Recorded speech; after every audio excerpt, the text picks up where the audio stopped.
The morning drop-off line was calm until Karen shoved through a row of parents and stabbed her finger toward a quiet veteran dad, Marcus. "Hey! You! You don't belong here," she yelled, loud enough for kids to flinch. Parents froze. Zoe, his 8-year-old daughter, squeezed his hand as Karen marched closer, eyes blazing. "Step away from these children." "I'm calling the police," she barked, grabbing his sleeve like he was a criminal. Phones came out. Gasps. Whispers. Then she screamed the line that made the whole crowd erupt. "People like you shouldn't be near a school. Before we continue, comment your city or country if you believe justice matters. I want to see where this message reaches. And if you stand with truth over power, hit like and subscribe. This is Better Tomorrow Sunrise, where stories speak loud and justice always finds its way through the noise."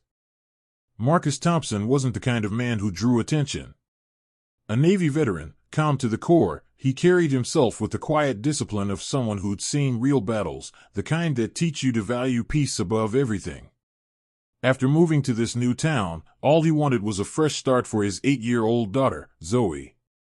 She was shy, gentle, and still adjusting to the change. Each morning, Marcus held her hand during drop-off, offering small reassurances to make her feel safe in a place filled with new faces. But for Karen, the PTA vice president known for controlling everything from bake sales to parking rules, Marcus wasn't new. He was suspicious. A face she didn't recognize. A black father who didn't fit the image she believed belonged at her school. Teachers whispered quietly, "Be careful. PTA runs this place." Marcus brushed it off, hoping people were exaggerating. But on the first day he met Karen, she stared at him longer than necessary, her eyes narrowing like she was scanning for something wrong. Mini tension spike. 2 days before the incident, Karen had already filed a concern about him, claiming he lingered too close to the playground. Nobody told Marcus directly, but he overheard it from a staff member who felt guilty. Still, he kept his composure. Veterans learned to pick their battles. But he knew something darker was brewing, that familiar sting of being judged before speaking a single word. What was at stake wasn't just his dignity, it was Zoe's chance to finally feel safe in her new school. The moment Karen's scream echoed across the school courtyard, the atmosphere shifted. Parents who were chatting casually just seconds earlier now moved in closer, forming a tense half-circle around Marcus and Zoe. The morning sun lit every face clearly, concern, curiosity, judgment, all aimed at him. Karen loved that attention. She planted herself inches from Marcus, chin raised like she owned the school grounds. "Everyone back up," she snapped. "I'm handling a safety issue." A few PTA moms rushed to her side, forming what looked like a self-appointed security squad.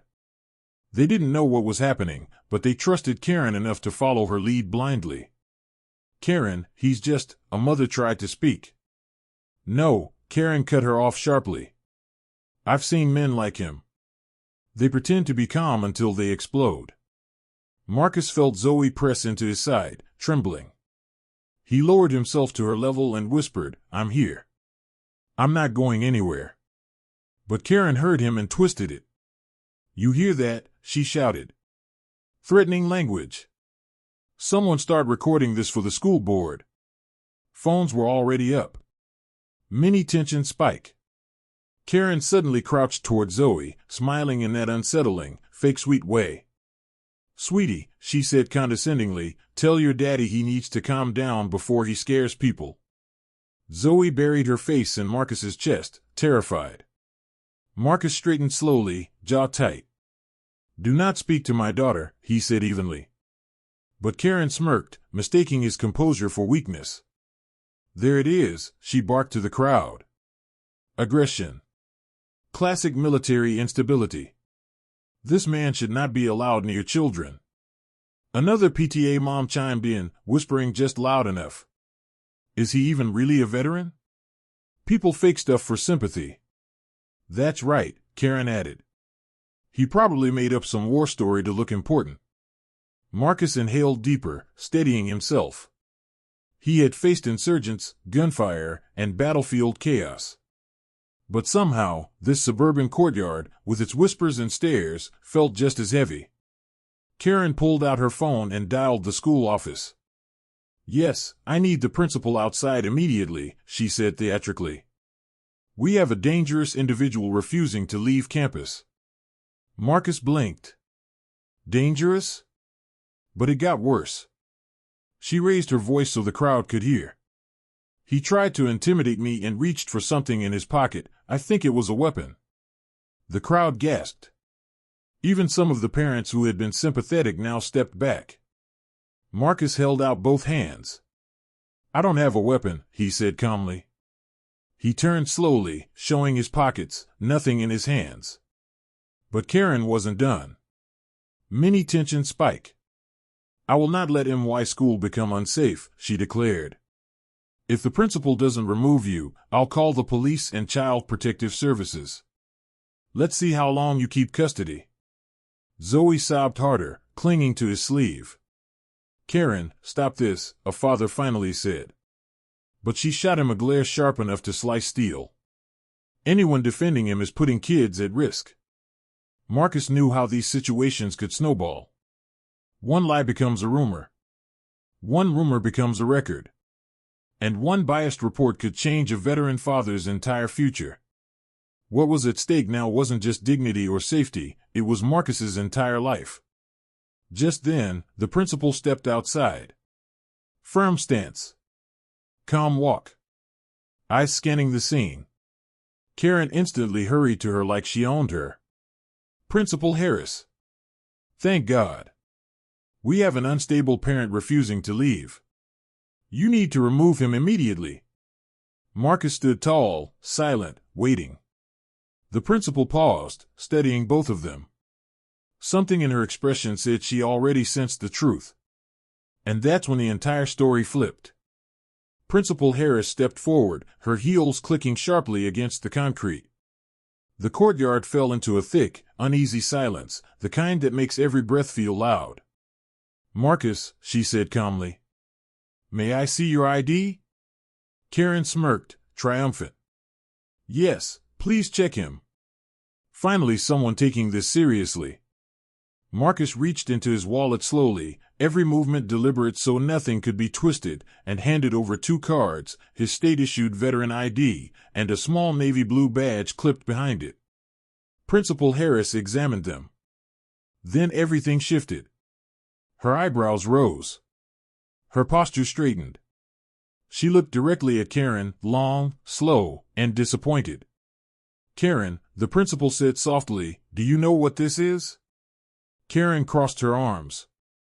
"A fake badge? Anyone can print those." Principal Harris held it up so the crowd could see. "This," she announced, voice firm, "is the official badge for the Veteran Parent Leadership Program. Marcus was invited by the superintendent to work with our school district on safety and community programs. He's not a threat. He's an honored guest." A wave of murmurs swept the crowd. Phones zoomed in. Parents exchanged stunned glances. Karen's face drained of color. "No, that can't be right," she stammered. He was intimidating people." Principal Harris folded her arms. "That's not what the recordings show." Mini tension spike. 2 parents stepped forward, holding their phones up.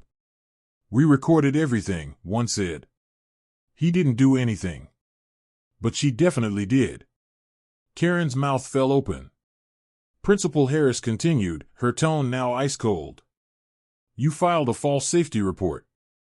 You made a false weapon accusation. You verbally harassed a student and her father.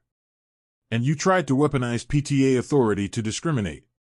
The courtyard erupted in whispers of "Wow," and "She's done." Karen took a shaky step back. "Principal Harris. I was just trying to protect the school." "No," Harris said. "You were trying to control it." And with that single sentence, Karen's power crumbled in front of everyone. "You said." By noon, the school board had already been notified. Karen was stripped of her PTA duties pending a full investigation, her access to school grounds temporarily revoked. The message was clear: power used for harm has consequences. Marcus didn't celebrate. He simply exhaled, the kind of breath a man holds in for far too long. The next week, during the Veterans Day assembly, Principal Harris invited Marcus onto the stage. Parents, teachers, and hundreds of students rose to their feet in a standing ovation. Zoe sat in the front row, smiling so wide it lit up her entire face.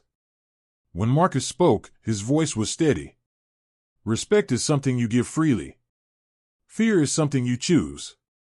I choose respect, for every child and every parent here. The crowd applauded again. And the following morning, Marcus walked Zoe to school with calm confidence. The courtyard was peaceful. Parents greeted him warmly.